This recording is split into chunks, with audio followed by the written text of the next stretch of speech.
रानी की मृत्यु कैसे हुई। राधा को छोड़कर जब कृष्ण उनसे दूर चले गए तब कृष्ण ने राधा से वादा करके गए थे कि वे वापस आएंगे, लेकिन कृष्ण राधा के पास वापस नहीं आए।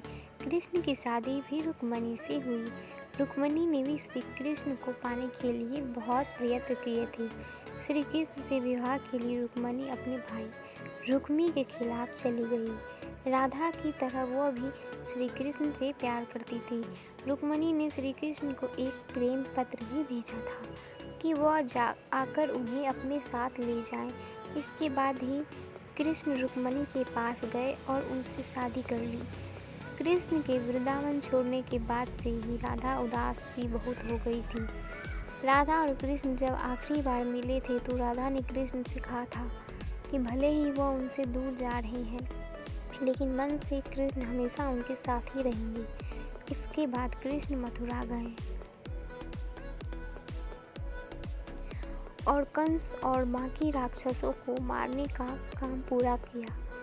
इसके बाद प्रजा की रक्षा के लिए कृष्ण द्वारका चले गए और द्वारकाधीश के नाम से जाने जाने लगे। जब कृष्ण वृंदावन से निकल गए थे तब से राधा की जिंदगी ने अलग ही मोड़ ले लिया था। राधा की शादी एक यादव से हो गई। राधा ने अपने दाम्पत्य जीवन की सारी रस्में निभाई और बूढ़ी हुई, लेकिन उनका मन तब भी कृष्ण के लिए समर्पित था।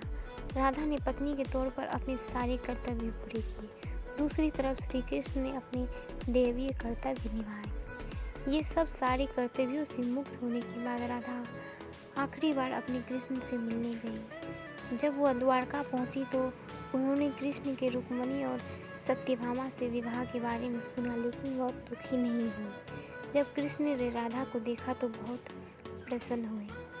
दोनों एक दूसरे से काफ़ी देर तक बातें करते रहे। राधा जी को कान्हा की नगरी द्वारका में कोई नहीं पहचानता था।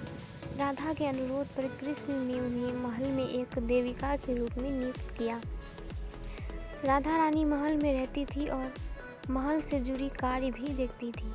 मौका मिलते ही वह कृष्ण के दर्शन कर लेती थी, लेकिन महल में राधा ने श्री कृष्ण के साथ पहले ही की तरह का आध्यात्मिक जुड़ाव महसूस नहीं कर पा रही थी। इसलिए राधा ने महल से दूर जाना तय कर लिया। उन्हें कुछ भी पता नहीं था कि वह कहाँ जा रही है, लेकिन भगवान श्री कृष्ण जानते थे। समय बीतता रहा और राधा रानी अकेली और कमजोर हो गई। उस वक्त उन्हें भगवान श्री कृष्ण की आवश्यकता पड़ी। आखिरी समय में भगवान श्री कृष्ण उनके सामने आ गए। कृष्ण ने राधा से बोले कि अगर कोई इच्छा हो तो कुछ मांगे, लेकिन राधा ने मना कर दिया। कृष्ण के दोबारा अनुरोध करने पर राधा ने कहा कि वह आखिरी बार उन्हें बांसुरी बजाते देखना चाहती है। श्री कृष्ण ने बांसुरी ली और बेहद सुरीली धुन में बजाने लगी।